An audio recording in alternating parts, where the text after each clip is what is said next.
So this video is about my experience going for the cervical smear at the doctor's. So there's been a lot of publicity recently about the need for women to take their smear test appointments seriously. We're supposed to have them every 3 years in the UK, and the whole purpose, of course, is to check for precancerous cells or any abnormalities that may have occurred from the last time you had a smear test. I went into the doctor's today and saw this grim-faced nurse. I mean, so not like the happy stereotype we have of a caring, soothing nurse. No. This was like somebody like the old school type matron, very unsmiley, very unwelcoming, and really didn't do anything to help me relax. So I explained to her that I've had difficulties in the past, and she says, don't worry, no matter what happens, we will get that smear today. We will get it. So anyway, so she tells me to come down and lie down on this couch bed thing. I can't remember what it's called. And for people who don't know, you're supposed to lie there with your legs in the shape of frog's legs. Okay, so not the most comfortable position in my opinion. Unless you're into yoga, used to all your funny lotus positions and all the rest of it. And for me, I find it very uncomfortable, and everything sort of tightens up. Anyway, so I'm saying to her, look, I know that you've got different size speculums. The speculum is the tool that for those who don't know, is the tool that they use to insert. Could you use the smallest one that you have? And she's again very unsympathetic. She's saying, no, you need a long one. And I'm saying, well, what do you mean I need a long one? She says, you need the bigger one. And I'm saying, no, I understood that you had a small one and a big one. She says, no, and it took a long time to establish. And what she was trying to say was that the thing that goes in is exactly the same size. They're all the same size, apparently. But the length of the speculum is what differs. And she's already determined, just from looking at me walking in, that I need a long one. I have no idea what criteria she used to come to that conclusion. So, it's like, okay, fine, whatever.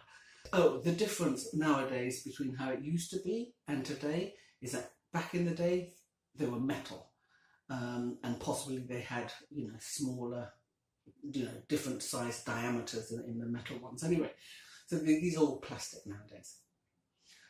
I've got to drop my legs like I'm a frog, and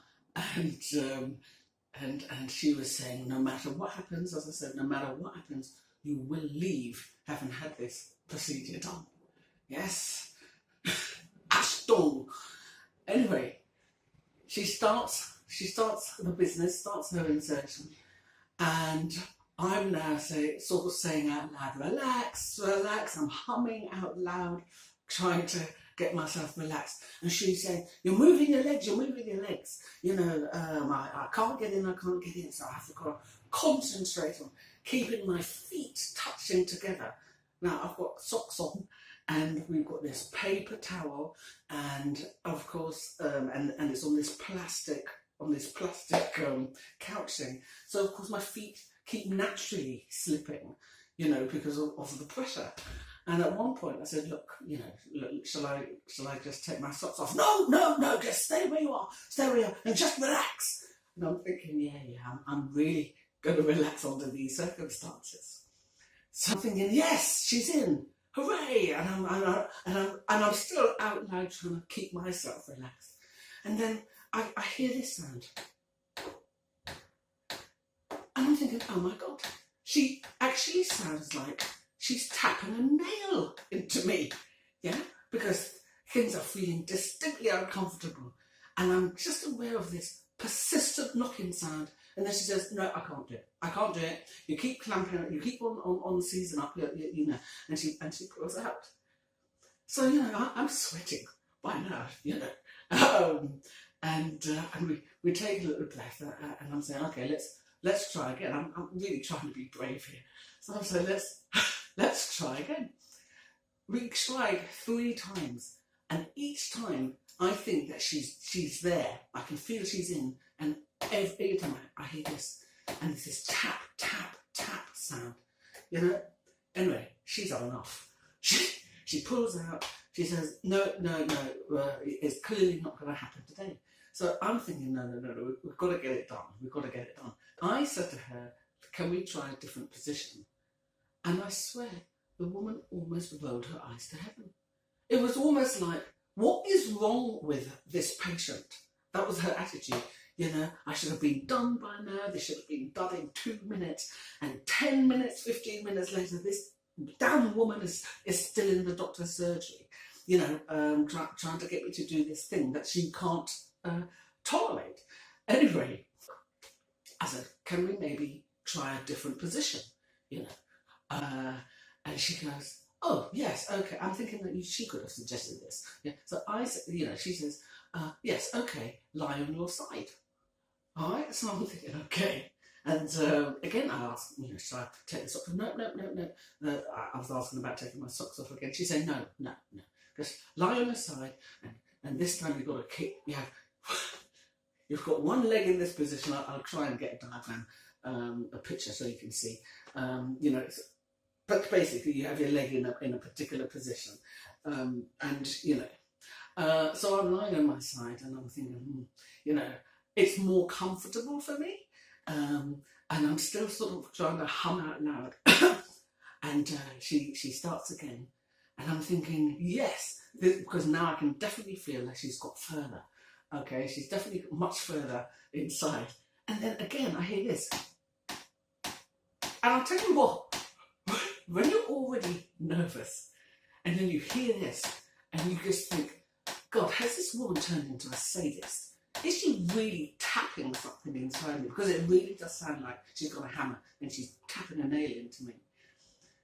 After I've heard that a few times, she says, no, I can't see anything. No. And I'm thinking, what do you need, a light? What's the problem? And she's saying again that I'm tensing up. And I'm telling you, I'm as relaxed as I can be in this position. It's not an enjoyable thing at all.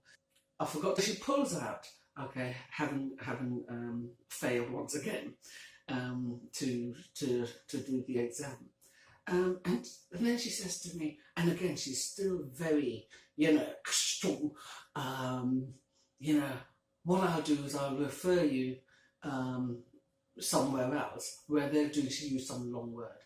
But what will happen is that you're I'm laughing because I'm thinking, this is the health service where they're supposed to be very caring towards you. And she says, we'll send you to this referral where they'll basically strap your legs in so you can't move your legs. Your legs will be up here. You won't be able to move. And I think that that's what would be best for you so that we can get this done, because you must have it done.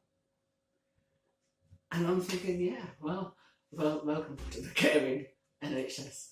Anyway, I thought I would share that with you because there's been so much publicity recently about how important it is that women have cervical smears on a regular basis. But I really do think that there must be another way, you know, or alternative ways of doing it for people who genuinely have a problem. Asked her, what was this knocking sound? What was this persistent knocking sound? Finally shows me the mechanism. And basically the noise was the ratchet. Yeah? So she's trying to, I don't know if she's trying to squeeze or open up the ratchet. And the noise was that of her trying to pull everything open. Yeah? That's what that noise was. Yeah? And it was clearly, I think it was slipping the whole time.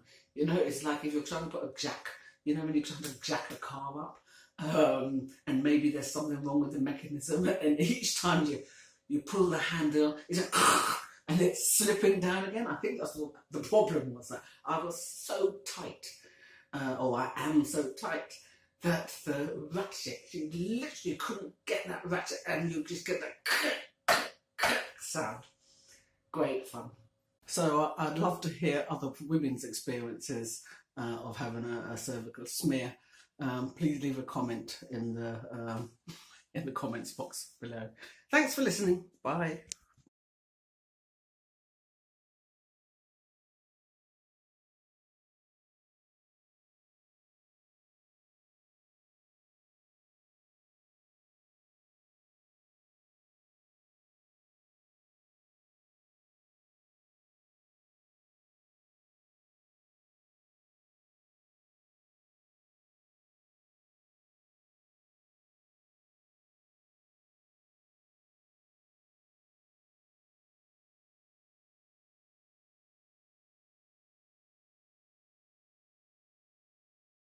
Anyway,